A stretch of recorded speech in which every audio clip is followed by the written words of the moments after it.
I'm Emily, a 33-year-old woman who's all about being neat and organized. I work as an auditor in a big firm, and my friends often joke about my love for keeping receipts and paying taxes on time. But hey, I think it's these little things that keep my life in order. So let me tell you about how I met my husband, Jake. We met at a party thrown by our mutual friend Lisa. I remember that night clearly. I was sipping on a glass of wine, chatting with some old college friends when Jake walked in. He was a bit older, with a confident stride and a charming smile. He worked as a manager at a food sales company. "Hey, I'm Jake. Do you mind if I join you?" he said, holding a beer and looking directly at me. "Sure, I'm Emily." "Nice to meet you," I replied, giving him a smile. We started talking, and I was surprised by how easy it was to chat with him. We discovered that we both loved hiking and had a shared passion for classic rock music. A few months into our relationship, Jake invited me to his sister Sarah's barbecue. It was my first time meeting his family, and I was a bit nervous. When we arrived, Sarah greeted us warmly, but her 3 kids were a different story. They were running around screaming and throwing toys everywhere. "Hey, Sarah, this is Emily," Jake said, introducing me. "Nice to meet you, Emily. These are my little rascals, Mike, Tom, and Lily," Sarah said, barely holding on to Tom, who was wriggling out of her grasp. "Nice to meet you all," I replied, trying to hide my unease. As the evening went on, the kids got wilder. They were climbing on furniture, throwing food, and screaming at the top of their lungs. I looked at Jake, hoping he'd say something, but he just smiled and shrugged. "Aren't they just full of energy?" he said, chuckling. I forced a smile. Yeah, they sure are. As our relationship grew, Jake and I started talking about the future. He proposed to me during a hike on top of a beautiful hill overlooking the valley. It was simple and sweet, just the way I liked it. Our wedding was a lovely affair, except for one little hiccup: Sarah's kids. They were at it again, running around, making a mess, and being loud. Sarah didn't seem to care, and Jake just found it amusing. "Look at them, they're having so much fun," Jake said, laughing as he watched them spill drinks and toss food around. "Yeah, but they're also making a huge mess," I replied, trying to keep my irritation in check.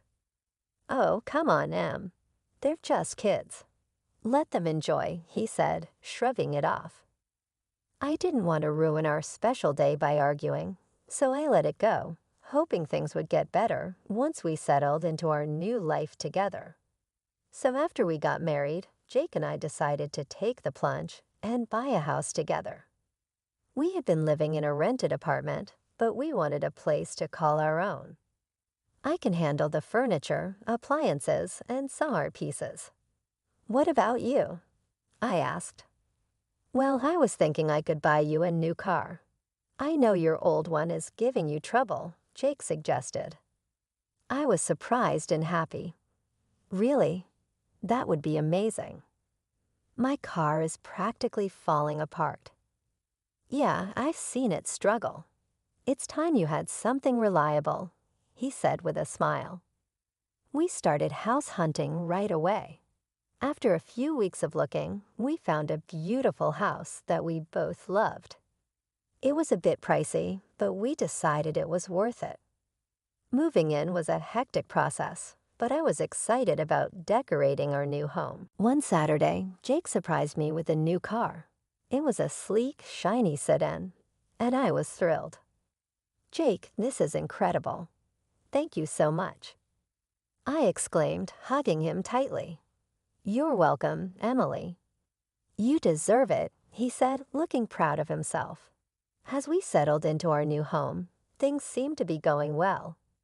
We both enjoyed our jobs and loved coming home to our cozy house. But there were small things that started to bother me.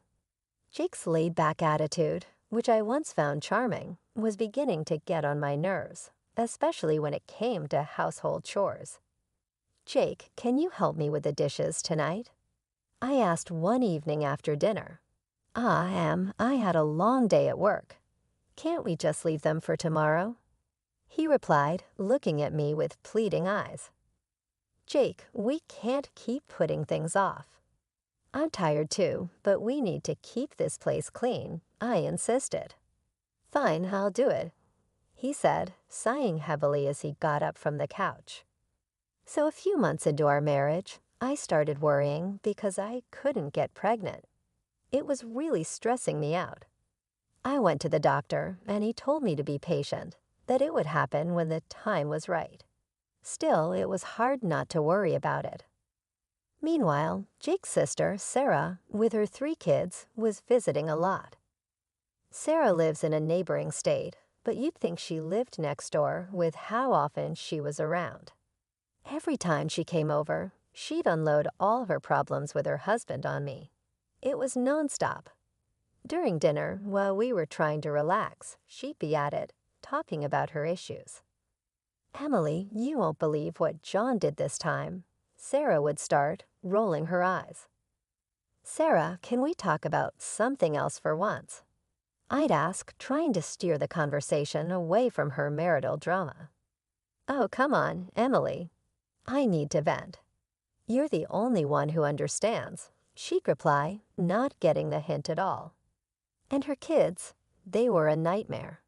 As soon as they stepped into our house, it was like a circus. They'd run around fighting with each other, throwing food, and just being loud. After a long week at work, all I wanted was some peace and quiet, but that was impossible with those kids around. "Guys, can you calm down, please?" I'd say, trying to keep my cool as they tore through the living room. "Why are you always so uptight, Emily?" Sarah would snap at me whenever I tried to get her kids to behave. "They're making a mess, Sarah." "I just cleaned the house," I'd respond, feeling my patience wearing thin. "Well, maybe if you had your own kids, you'd understand," she shot back one day, her words hitting me like a punch in the gut. I was stunned by how insensitive she was, especially knowing how much I was struggling with getting pregnant. It felt like a slap in the face, and I couldn't believe Jay didn't say anything to defend me. "Jake, are you going to let her talk to me like that?" I asked, my voice shaking with anger and hurt. "Emily, calm down, you're making a big deal out of nothing," he said, siding with her again. A big deal out of nothing. She just insulted me in my own home. I shouted, feeling the tears well up. I was so done. I couldn't keep living like this, constantly disrespected in my own home, with my husband always taking his sister's side. It was clear to me that something had to change, and soon. One Saturday, Sarah shows up with her 3 kids. She dumps them on me and says, "Emily, I need a break from parenting. I'm going shopping." I couldn't help but chuckle when she said, "parenting." The woman barely knows what that means. I mean, come on, every time she's here, it's like a zoo. "Fine, Sarah, but you'd better be quick," I said, already feeling the stress coming on. "Thanks, Emily, you're a lifesaver," she chirped, grabbing her purse and bolting out the door before I could say anything else. Great, I thought. Just what I needed. I was in the kitchen trying to cook dinner. It's a long process, and I like things done right. But with those kids running wild, it was impossible to focus. They were yelling, running around, and making a mess. "Guys, can you keep it down?" I shouted from the kitchen, hoping they'd listen for once. Of course they didn't. Suddenly, I heard a loud crash. My heart sank. I ran into the living room, and there it was. My grandfather's antique Chinese vase, shattered on the floor. My chest tightened with anger and frustration. What the hell happened here? I screamed, looking at the kids, who were now standing still, looking guilty. "We were just playing," one of them mumbled, not meeting my eyes. "This vase is priceless. It's from my grandfather. Do you have any idea what you've done?" I was livid, shaking with anger. Just then, Jake walked in, looking all calm and clueless. "What's going on, Emily?" he asked. "Your nephews just broke my grandfather's vase. Look at this mess." I pointed at the shattered pieces on the floor. "Calm down, Emily, it's just a vase." "We can get it fixed," he said, shrugging like it was no big deal. "Just a vase? This isn't about the vase, Jake. It's about respect. I'm tired of this. Every time Sarah comes over, our house turns into a disaster zone, and you don't care." I shouted, my voice cracking with frustration. Just then, Sarah walked in, bags in hand, looking annoyed. "What's all this yelling about?" "Your kids broke my grandfather's vase," I said, trying to hold back my tears. "Well, maybe you should have kept a better eye on them, Emily," she said, not even bothering to apologize. "Are you kidding me? Your kids, Sarah. I shouldn't have to watch them." I was furious, my hands shaking with anger. Jake just shook his head, looking annoyed. "You're overreacting, Emily. Just drop it." "Overreacting? I've had enough of this. I'm tired of being treated like I don't matter in my own home." I screamed, the tears finally spilling over. Jake just stood there, silent and cold, while Sarah smirked like she had won some sort of victory. I couldn't take it anymore. I stormed out of the room, feeling a mix of anger, hurt, and betrayal. We'd been dealing with Sarah and her kids' chaotic visits for months, but I had no idea what was coming next. One morning, Jake was sitting at the kitchen table, munching on his toast, when he casually dropped a bombshell on me. "Emily, I need to tell you something. Sarah's getting divorced, and she's moving in with us with the kids for a few months," he said, like he was just telling me the weather. I almost dropped my coffee. What? Are you serious? Our house is already a madhouse when they visit for a day. How are we supposed to handle them living here for months? I exclaimed. "She's my sister, Emily. She needs our help." "You need to be more understanding," he said, looking at me like I was the one being unreasonable. "Understanding? I've been more than understanding, Jake, but this is too much. Why can't we rent a place for her nearby? I'll even pay for the first month's rent," I suggested, trying to keep my cool. "No, she'll be better off here. Plus, you can help with the kids and keep things clean." He said like it was the most obvious thing in the world. "I'm not a babysitter, Jake. I work too, and I need to relax when I get home," I said, my frustration boiling over. "Stop being so selfish, Emily. It's family. They need us," he said, his tone getting sharper. "I'm not being selfish, Jake. I'm just asking for a reasonable solution. I'm not going to let my life be turned upside down," I said, feeling my anger bubbling up. "Well, they're coming tomorrow evening, so you better get used to the idea," he said, standing up and heading out of the kitchen. I couldn't believe it. I felt completely blindsided and betrayed. The next morning, I woke up early, still fuming from our argument. I got dressed for work and went to grab my car keys, but they were nowhere to be found. He picked up the phone when I called, sounding way too calm for my liking. I took the car. "It's mine, remember? I'm giving it to Sarah so she can use it for the kids." I was stunned into silence for a moment. "You're giving my car to Sarah? Are you serious right now?" "It's not your car, Emily. I paid for it, and she needs it more than you do," he said, his tone matter of fact. "That's the last straw, Jake. You've taken everything from me, and I'm done," I said, my voice shaking with anger. "What are you talking about? Don't be dramatic, Emily," he said, clearly not getting it. I stood there in the hallway holding my phone, unable to believe what was happening. It felt like a nightmare I couldn't wake up from. How had things gotten so bad? I picked up the phone and called a moving company. Hi, I need a team to move some furniture and appliances today. It's urgent. The movers arrived a couple of hours later. I showed them around the house, pointing out the items to be moved. Take everything: the beds, sofas, chandeliers, even the faucets in the bathroom. The movers got to work, and soon the house started to look empty. I felt a strange sense of relief watching them carry out each piece of furniture. As the last item was loaded onto the truck, I directed them to my mom's house. Everything goes there. Thanks for the quick work, guys, I said, handing them a tip. With the house now bare, I grabbed my essentials and headed to my mom's place. A few hours later, my phone started buzzing.